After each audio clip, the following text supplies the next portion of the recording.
see how it looks. Still a lot of liquid, so I'm just gonna shake it. We'll just let that sit for a few more minutes. Maybe add a little bit more water after our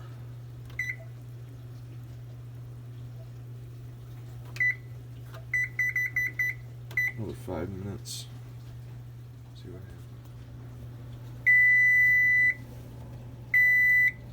Okay, let's see what we have here.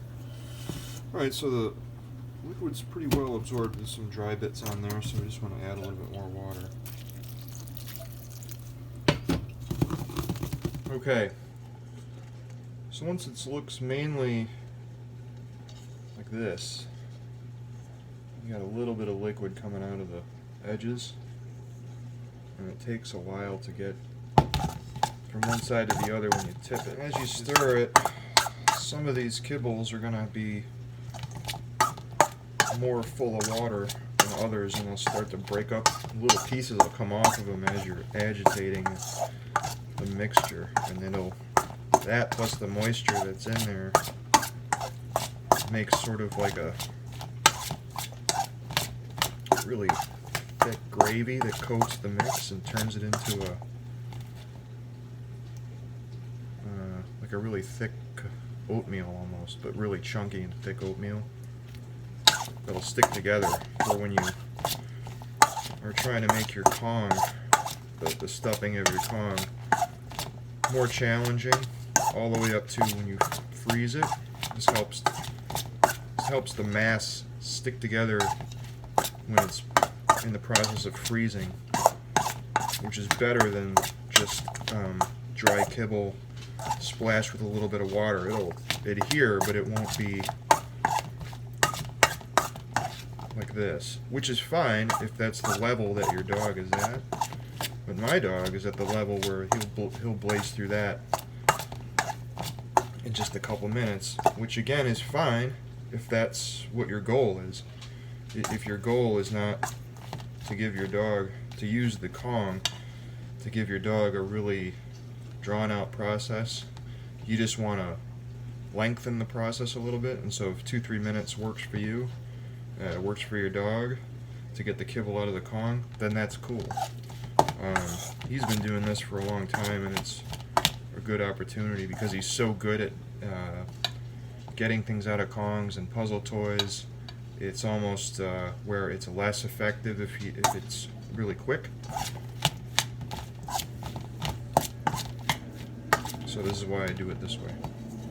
Okay, so there we go. At this point, this is when I'm ready to stuff it. You could, if you wanted there to be less form to the kibble, you could just soak it a little bit more too, and then just continue with the same process of swirling the bowl around to move the kibbles, and then when it gets to this point, just stirring it till it gets to the consistency and the thickness that you like. Then you're ready to stuff your Kong.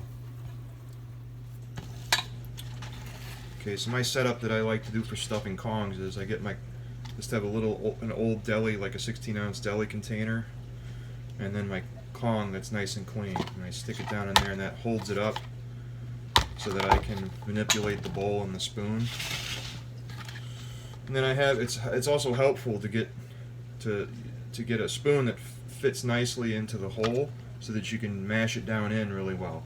Again, like I said, if your goal is not to make it really compact on the inside here, the stuffing, then it doesn't really matter as long as you get it in. Again, tailor this to whatever your plan is. My plan is to smash it in there so that the food takes up all the internal space in the Kong, and then it freezes into a nice solid mass.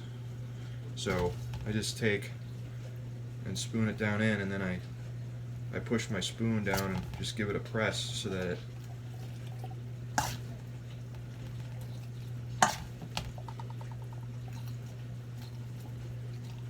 so that I'm taking up all the space in the Kong, which is my goal for my specific situation.